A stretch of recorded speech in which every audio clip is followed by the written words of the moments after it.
Here is why the Oklahoma Sooners are number 6 in the post-spring top 25. 35, 40, 45, 50, 45. There goes Davis. Oh, my God. Davis is going to run it all the way back. Auburn's going to win the football game. Auburn's going to win the football game. He ran the missed field goal. Welcome back, everybody. We have a great video, and by we, I mean me. And who is me? Ian Fritts. This is the Ian Fritts Show. Let's get into it. We have the post-spring football top 25, and I know some of you are thinking, I wasn't even sure that it was spring football and college football. I didn't hear anything about anybody's spring game other than one Bryce Underwood trick play pass touchdown. I didn't hear anything. What's going on with spring football? Well, they killed it. Spring football is basically no longer in existence. The games, that is, they still practice. They still go get guys in the transfer portal, and we have some nuggets to break down. And I have some much different a much different top 25 than a lot of people's post spring top 25. Now, quick thing. Why do I have a much different? Well, because I go with the gut here at the Ian Fritts Show. I go with what I feel in the gut. And usually it's right. So we're just going to jump right in. Number 25 in the post-spring top 25. And you're thinking, Boise State, what are they doing? Didn't they lose Ashton Jeanty? Yes, they did. Yes, they did. They still have Maddox Madsen. Good, solid football team. Great coach. They're not going anyway, the Boise State Broncos. Probably the group of 5 favorite. They're still going to be here, folks. They are still going to be here. Number 24 right in front of them. The Tennessee Volunteers, okay? Now, in my way too early top 25, I believe I had Tennessee in the top 10. That is because I thought Nico Iamaleava, whatever you say, however you Iamaleava, however you say is I am a Levy, I'm a leaving, whatever, however you say his last name, he's gone. He's gone. He's over at UCLA, and I don't know what they're gonna do. Okay, they got another transfer portal quarterback. I think he's a solid player, but there's a lot of unknowns. I was expecting potential, high expectation for Nico Iamaleava, and I don't know what we're getting out of this other guy. So dropped him to 24. Some people dropping him out of the top 25. That's not me. I believe in Josh Heupel, so I dropped him to number 24. I'm okay with that. Number 23, the SMU Ponies, the Mustangs, if you will, out there in Dallas. They got a lot of money, folks. And I trust Rhett Lashley to get this team back to the top 25. Probably not back to the college football playoff, but they still got Kevin Jennings. They still got a lot of dudes. I expect SMU to play some good football again this year. And they have a weak schedule again. So I like the SMU Ponies at number 23. Number 22, Kansas State Wildcats. Year 2 of Avery Johnson experience. I expect year 2 of Avery Johnson to be much better than year 1. Year 1 was what you expect from a year 1 starter who was known for his running abilities. White guy, by the way. And he's got this long flowing locks. He looks good when he runs the football. I expect him to look good throwing the football this year. That was an issue in year 1. I don't expect it to be an issue in year 2. That's the Kansas State Wildcats at number 22. Number 21, the Michigan Wolverines, okay? And I know I'm going to get ridiculed for this. Bryce Underwood. Guys, I know. You know who hasn't played one single down of college football yet? Bryce Underwood. Did you guys hear that? This guy hasn't played a single snap of college football, and he's already becoming the next Cam Newton, the next Tim Tebow, the next great thing at the college football quarterback position. Look, he's going to be a really good player. But I'm not. They were a horrific team last year with no quarterback. They lost a bunch of dudes to the NFL. I know it's Michigan. They reload. I know that. Hey, don't shoot me. I'm just the messenger. Except this is my message, so you may shoot me if you want to. Don't shoot me. Don't shoot me. Call off the dogs. Okay, look, Bryce Hunter, he's going to be a good player. He is going to be a good player. But it's his first year. It's his first year. Calm down, okay? I like him at number 21. Number 20, post-spring, top 25, Indiana Hoosiers. This is strictly because I'm a Kirk Cignetti stan. I love that man. I would go play college football for him right now. In fact, he texted me. He didn't text me. I don't have his number. But I would if he asked me to. Hey, Ian, we need you to suit up. We need you to get out there, and we need you to do Probably nothing because all the players on their team are better than me. But I would suit up for Kirk Cignetti. He's a coach I would want to play for. Okay, that's why they're at number 20. Okay, they lost their quarterback. I don't think it's going to be that big of an issue. I like the Hoosiers at number 20. Iowa State Cyclones number 19. Look, did they lose two of their best wide receivers?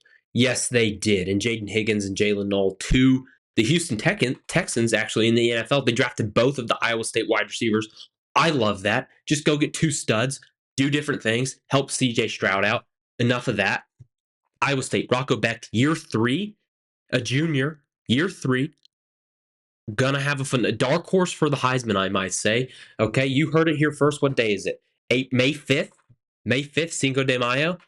I don't know if it's, I don't know, sacrilegious isn't the right word, but I had Italian food on Cinco de Mayo. I'm not sure if that's illegal. I don't know if it is or not. Anyways, dark horse for the Heisman on Cinco de Mayo. Eat Italian food. Rocco Becht, dark horse for the Heisman. And the Iowa State Cyclones at number 19. Number 18, BYU, aka BYJew. Jake Ratcliffe, I think is his name, but I only know him by his surname or his superhero name, BYJew. He is a stud. And look, Kalani Sitake, I think, is their head coach.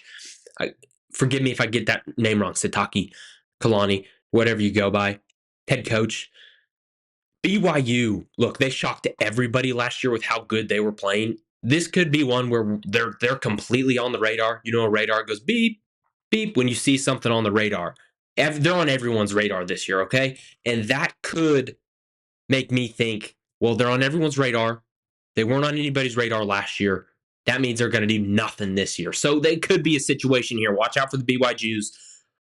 They may mess up here. I wouldn't be shocked if they drop out of the top 25 after week 2. Wouldn't shock me. Texas A&M Aggies. I struggle to put them any higher. I really do. I have PTSD, post-traumatic stress disorder. After every single year, I put them higher, and I just want to believe in them. I want to believe in them. And year in and year out, they make me think, I can't believe in them. I can't do it. And they're going to be right at 17. Talent-wise, they're there. Mike Elko, I love the guy. They're gonna be solid team, okay? But I can't get them any higher than 17 right now. Illinois, Fighting Illini, okay? Someone commented on the way too early top 25 I did. I said, I don't know what a Fighting Illini is. And he gave me some story. I Googled it. This man lied to me. So if that was you, what are you doing? Just making stuff up about the Fighting Illini. Still don't exactly know what their Fighting Illini means. But that doesn't matter because they're a solid football team at number 16. Number 15, this is where it gets good, folks. Arizona State Sun Devils. And you're thinking, what? Didn't they lose Cam Scattaboo to the NFL? They did. But they still have Sam Levitt. They still have Kenny Dillingham. They still have money. They're still in the desert. Great weather. Great coach. Great quarterback equals great football team. I like the Arizona State Sun Devils at number 15. The U at number 14. Some of you are thinking, what? Again? Miami somehow sneaking into the top 25? And I'm right there with you. I couldn't get over Carson Beck, okay? 2 years ago, this man was going to be a first-round draft pick. He comes back last year, stunk, okay? Stunk it up. What are we doing? I think he's going to have a resurgent year. I think Carson Beck goes back to what he was 2 years ago. I think he gets him back in that first-round, second-round draft conversation. Give me Miami at number 14. The Ole Miss Rebels at number 13.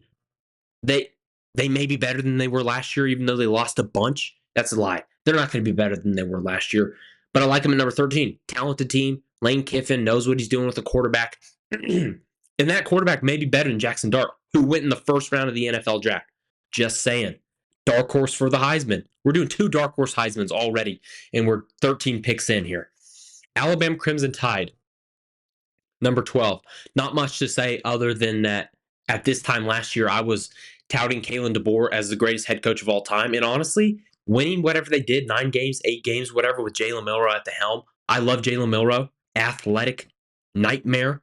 Quarterback, not so much. Athletic nightmare, yes. Winning 8 games with Jalen Milroe at the quarterback position, honestly, might be a testament to how good Kalen DeBoer is as a head coach.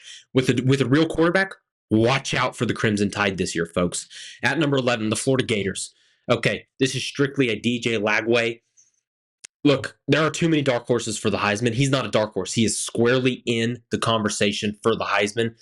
He's unreal. I love the Florida Gators this year. I would be shocked if they don't win more than 8.5 games this year. I don't even know what the over under is. I think it's probably 8.5 based on their schedule.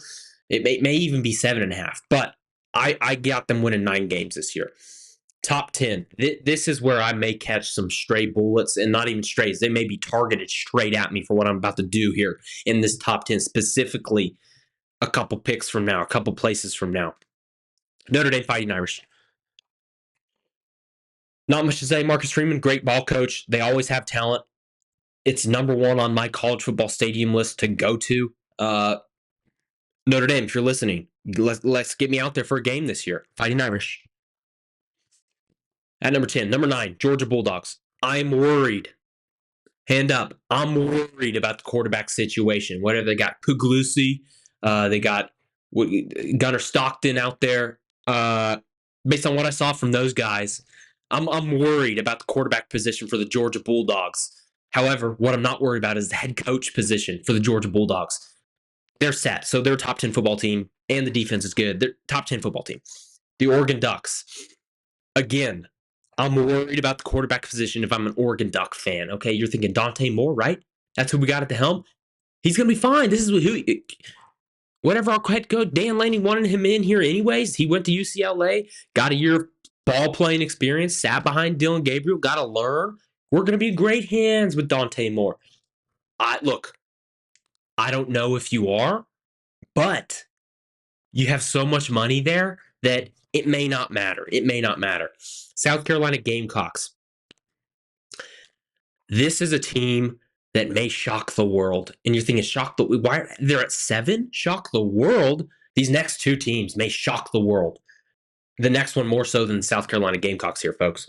Look, I have an itchy nose. And if you can tell, look, I was out in the sun. Don't play games with the sun, guys. Put some sunscreen on. I thought I could test it. I thought I could outwit the sun and hide behind a tree. No, it got me. I look like a tomato. Okay, South Carolina Gamecocks. Great quarterback, great defense, incredible front 7. They're going to be getting after the quarterback. They're going to win a lot of games this year, and if they don't, hand up. I was wrong. Mark this in the video. Come tell me, Ian, you're an idiot. And I'll take it. Because you would end up being right. But we'll be, 8 months from now, we'll have that conversation. This is one where, look, I hear it already. Yeah, look, calm down, everybody. Let me explain myself, okay? Let me explain myself, okay? Here is why the Oklahoma Sooners are number 6 in the post-spring top 25. They have the best quarterback from the transfer portal in John Mateer, one of 2 quarterbacks to account for 40-plus touchdowns last year, the other being Cade Klubnik. They have the best running back out of the transfer portal in Jaden Knott, a little banged up last year out of Cal. Go watch that Miami game. Go watch this tape from 2 years ago. This guy can move and groove, ladies and gentlemen. You know what that means? They have the best quarterback and the best running back. Okay, where did Oklahoma struggle last year? A lot of places they struggled. Mainly the quarterback position. Jackson Arnold, he's out of town. He said, no, this ain't for me. And Oklahoma said, yes, it's not for you. Get out of here. And he said, okay, I'm out of here. And they went and got the best quarterback. Ginormous upgrade. I mean, here's Jackson Arnold. Love the guy. I didn't love him last year. Love the guy now. Here's Jackson Arnold. Boom. There's John Mateer. It's not even the same conversation what we're talking about, ladies and gentlemen, how much better John Mateer will be. Now, all of this accounts for health, okay? They got to be healthy. But the defense, they returned literally everybody except for 2 guys on the defensive side of the ball. Okay, they're going to be the same, if not better there. We know they're going to be better offensively because you get Ben Arbuckle as your offensive coordinator. John Mateer, Jaden Knott, those 3 pieces are going to make this into a top 6 football team. I'll say it right now. They're going to win 10 games. If you look at their schedule, you think 10. Where are they winning 10 games? How is that possible? They're going to do it, and they're going to shock the world, ladies and gentlemen. Mark my words. The Oklahoma Sooners coming in at number 6 in the post-spring top 25. Top 5. This is where we get, you probably already know the top 5. But in what order, folks? The LSU Bayou Bengals, okay? They're going to have the best offense in college football in 2025. You heard it here first. I'm making a lot of bold claims in this video, and they're all true as of right now. Look, Garrett Nussmeier, Nuss, as friends call him, he's unbelievable. He's going to be, I think, the best quarterback next year. He's going to be the first quarterback off the board, I believe. They're going to have the best offense in college football next year. They're coming in at number 5. The only thing I'm worried about is the defense. So, Number 4, Texas Longhorns. Kaboom! Yeah, I'm a hater. But they're at number 4. Look, Arch Manning, I don't know. I think he's going to be pretty good. And they have a lot of talent, a lot of money. I like Steve Sarkisian. So they're at number 4. Number 3, Penn State Nittany Lions. Look, I'm not the biggest Drew Allar guy, okay? Aller, whatever, however you say his name. I don't think he's that great. However, the rest of their team is phenomenal, so they're going to be a top 5 football team next year. No doubt in my mind. Top 2, here we go. Ohio State Buckeyes coming in at number 2. Quarterback position, question mark. Every other position on their entire football team, star. Okay? I don't think we have to go into much detail with the Ohio State Buckeyes. They're going to be a great team again. Okay? No doubt in my mind. This is where I may lost you. I probably have already lost you. If not, thank you for sticking around. Let me explain myself. The Clemson Tigers very may well have, I don't even know if that's a saying, a phrase, whatever. They may have 5 or 6 guys taken in the first 40 picks of next year's football draft, next year's NFL draft. That's how much talent they have on this roster. That is the potential for this football team, for the Clemson Tigers. And if Cade Klubnik takes another step, which he did last year, he took a step from the year before. If he takes another step next year, the Clemson Tigers, watch out, ladies and gentlemen. Put it on billboards, put it on your screens, put it on your posters in your rooms, whatever you need to say. Watch out for the Clemson Tigers in 2025. They're number 1 in the Ian Fritts Show, post-spring, top 25. Thank you so much for watching, ladies and gentlemen. Comment down below where I went wrong, what you disagree with. I love you guys. Bye.